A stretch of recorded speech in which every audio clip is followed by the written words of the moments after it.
Welcome to your Daily Writing Habit, episode number 513. If you are writing a book or thinking about it or trying to finish a book you've started writing, you are in the right place. Good morning. Happy Sunday. I'm your host, Christine Whitmarsh, also known as Christine Inc., like that stuff we write with. Each day I'm sharing with you the writing habits I've learned over my 19 years as a ghostwriter, book coach, and author. I have found that three things in particular have a huge impact on your success as an author, and they have the ability to turn a quote-unquote non-author into a published author. Those three things are writing fundamentals, productivity, and mindset habits. And once again, good morning. As usual, it is Sunday story time, where I usually pull a book off my bookshelf, whether it's one of my own or a client book or a book that's impacting me in some way. I read an excerpt and then give you some sort of learning question. But I'm going to switch it up a bit today.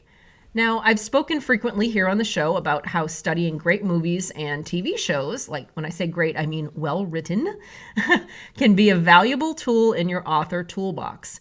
Well, this week we're going to put that theory into practice and see what we can learn as authors from what I believe, and I think many others agree with me, is one of the most well-written television series of all time. And it's the show Breaking Bad. And before you dismiss this idea and say, wasn't that just like a crazy show about meth dealing and drug-related violence and all that? So no, that's not what this show was about. For me, it was about so much more than that. The storylines and characters invented by the show's creator, Vince Gilligan, were some of the best I've seen anywhere. Books, movies, anything alike. So they were at times mind-blowing for me. So, and then my husband, also a very talented writer, he was able to encapsulate the entire series into 2 words. He says, if you just look at every part of the storyline, every time something branched off, every time a character grew, every time like something went wrong in the plot line, it can all come down to 2 words for this show. And those 2 words were unintended consequences, which is brilliant. That's what we should be able to do with our books, summarize them. And I've done other episodes about that, so I won't go too much into that. But so for those of you saying, isn't that a show about meth? Nope, that's a show about unintended consequences. So let's look at a script from Breaking Bad, purely from a writing standpoint today. Because remember, there is a lot for us to learn as authors, even from works where we don't particularly like or even agree with the content. The following excerpt is from the pilot episode, and I will follow it up with some learning thoughts for you to think about that hopefully you can apply to your own writing. Now, a quick note, a couple things you need to know before I start reading about this scene. It's about a man in his underpants. So there'll be references to underpants. Just really wanted to explain that ahead of time. And also, the version of the script that I downloaded, I totally caught this while I was putting together this episode. It was before, apparently, that before it was decided that the show was going to be set in New Mexico. You're going to see that apparently they thought it was going to be set in Ontario, California. So for those of you who are fans of the show, I think you'd probably catch that. And I think New Mexico is actually a much more inventive choice. So I'm really glad that they ultimately went in that direction. So without further ado, here's an excerpt from the pilot episode of the show Breaking Bad. Exterior cow pasture.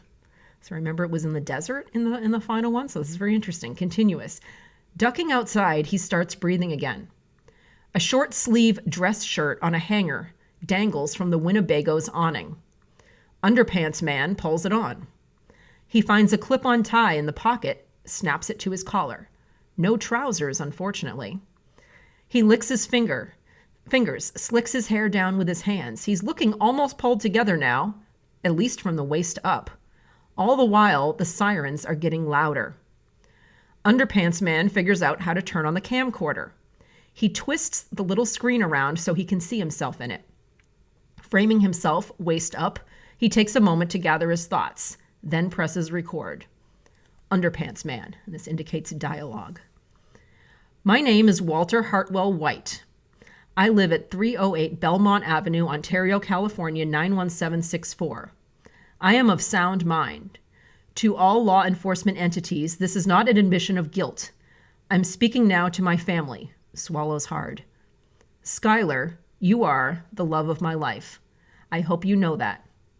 Walter Jr., you're my big man. I should have told you things, both of you. I should have said things, but I love you both so much. And our unborn child. And I just want you to know that these things you're going to learn about me in the coming days, these things I just want you to know that, no matter what it may look like, I had all three of you in my heart. End dialogue. The sirens are wailing now on top of us. Walter White, the underpants man, turns off the camcorder. He carefully sets it on a bare patch of ground by his feet. Next to it, he sets his wallet, lying open where it can be seen. Close on the wallet. A photo ID card is visible. Walt's smiling face is on it. It identifies him as a teacher at J.P. Wynne High School, Ontario Unified School District. Walt pulls the chrome pistol from the back of his waistband, aiming it across the tall weeds. It glints hard in the sun. Flashing red light bars speed into view, skimming the tops of the weeds, heading straight for us. Walt stands tall in his underpants, not flinching. Off him, ready to shoot the first cop he sees. And that is essentially how the highly acclaimed and award-winning TV series Breaking Bad began. Obviously with some differences. It was in a cow pasture in the Inland Empire of California rather than out in the desert in New Mexico, which those of you who have watched the show, that's how it ultimately was set. So here are some things I want to point out to you writing-wise that you can use in your own writing. The first one is, the writers began creating tension and suspense pretty much from moment one of this scene.